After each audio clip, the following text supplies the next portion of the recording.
गांव में करिश्मा नाम की एक छोटी सी बच्ची रहा करती थी। करिश्मा के माँ बाप का बचपन में ही देहांत हो चुका था और करिश्मा गांव के मंदिर के पास रहा करती थी। गांव के कुछ लोग उसे 2 वक्त का खाना दे दिया करते थे और मंदिर के पुजारी जी ने उसके मंदिर में रहने और सोने की व्यवस्था कर दी थी। अरे करिश्मा बेटा, आज सुबह से इतनी उदास क्यों बैठी हो? क्या बात है बेटा? कोई बात नहीं काका, रक्षाबंधन का त्योहार आ रहा है। सब लोग अपने भाई को राखी बांधेंगे, लेकिन मैं तो दुनिया में बिल्कुल अकेली हूँ। अरे बेटा, चिंता क्यों करती हो?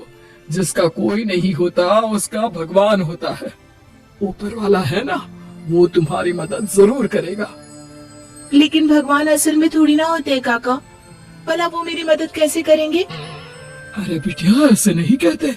भगवान तो सब जगह होते हैं और देखना, वो तुम्हारी मदद भी जरूर करेंगे। पुजारी जी के जाने के बाद करिश्मा उदास होकर मंदिर की सीढ़ियों पर बैठ गई। उसे कुछ भी समझ में नहीं आ रहा था। तभी कुछ देर बाद मंदिर में एक साधु आते हैं। क्या बात है बेटा, तुम ऐसे चुपचाप क्यों बैठी हो?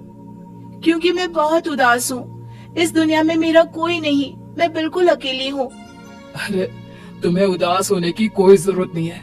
ये देखो, मेरे पास एक बहुत सुंदर फूल है।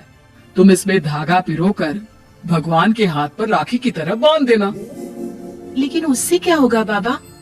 उससे कुछ होगा नहीं बेटा, बस तुम्हारा अकेलापन दूर हो जाएगा और तुम्हारे जीवन में खुशियाँ लौट आएंगी।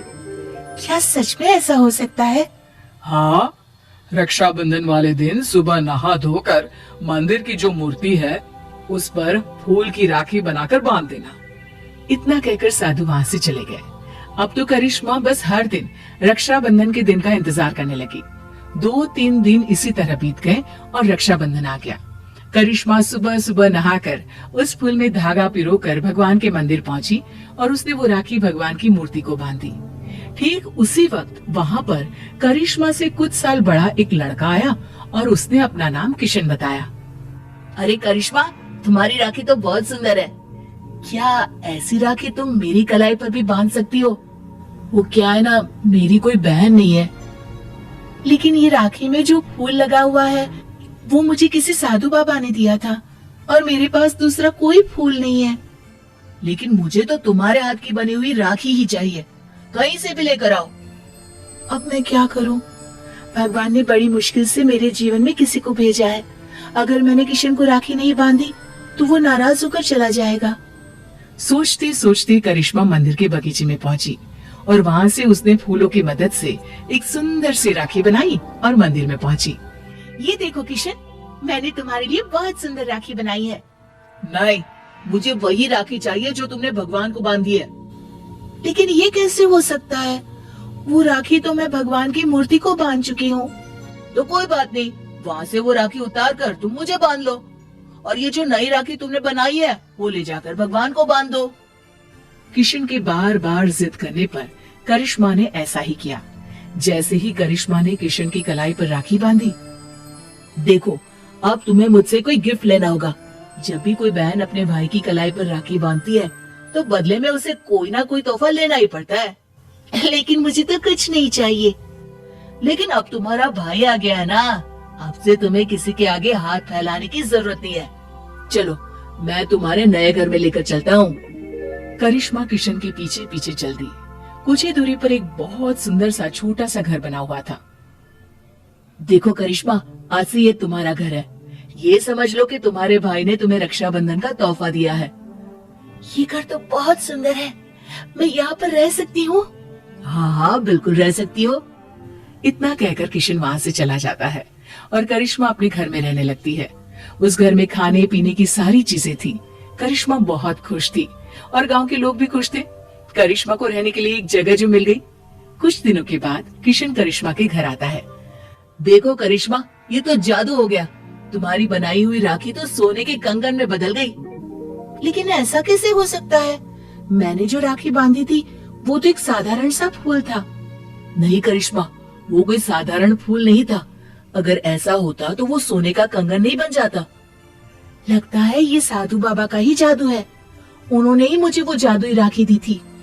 लेकिन मैं सोने के कंगन का क्या करूँगा? तुम इसे अपने पास रख लो, ये मेरे किसी काम का नहीं। किशन वो सोने का कंगन करिश्मा को देकर वापस चला जाता है। करिश्मा सोच में पड़ जाती है कि आखिर वो सोने के कंगन का क्या करे। तभी उसके दिमाग में एक तरकीब सूझती है। करिश्मा सोने की कंगन को बेचकर पैसे ले आती है और उन पैसों से उसने राखी बनाने का सामान खरीद लिया। इस तरह उसने अपनी एक राखी की दुकान खोली। अरे वाह करिश्मा, तुम्हारी राखी तो बहुत सुंदर है। सारी राखियां मैं खुद अपने हाथ से बनाती हूँ और ये ज्यादा महंगी भी नहीं है। हाँ, ये बात तो बिल्कुल सच है। तुम्हारी राखी बहुत सस्ती और सुंदर है। सही कह रहे हो भाई। करिश्मा की बनाई हुई राखियां इतनी खूबसूरत होती है कि हम जिसे भी देते हैं वो खुश हो जाते हैं। अब दूर दूर से लोग करिश्मा की बनाई हुई राखियां खरीदने आने लगे और करिश्मा की राखियों की दुकान बहुत अच्छी चल पड़ी। एक दिन फिर से किशन लौट कर आता है। करिश्मा, मैं तुम्हें एक बात बताना चाहता था। हाँ बताओ ना भैया, क्या बात है? देखो करिश्मा, मैं उन साधु बाबा का ही एक शिष्य हूँ और उन्होंने ही मुझे तुम्हारे पास भेजा था। वो तुम्हारे बारे में जानना चाहते थे कि तुम कितनी ईमानदार हो, इसीलिए वो सोने का कंगन मैंने तुम्हें दिया था और तुमने उस सोने के कंगन का उपयोग एक अच्छे काम में किया है। इसलिए साधु बाबा और मैं, हम दोनों ही तुमसे बहुत खुश हैं और हम दोनों का आशीर्वाद तुम्हारे साथ है। अब आने वाले जीवन में तुम्हें किसी भी प्रकार की परेशानी का सामना नहीं करना पड़ेगा। किशन भैया, तुम्हारे जैसा भाई और साधु बाबा जैसे गुरु पाकर मेरा तो जीवन ही सफल हो गया। मेरी मदद करने के लिए बहुत बहुत धन्यवाद। आपकी दी हुई जादुई राखी ने सच में मेरा जीवन बदल दिया।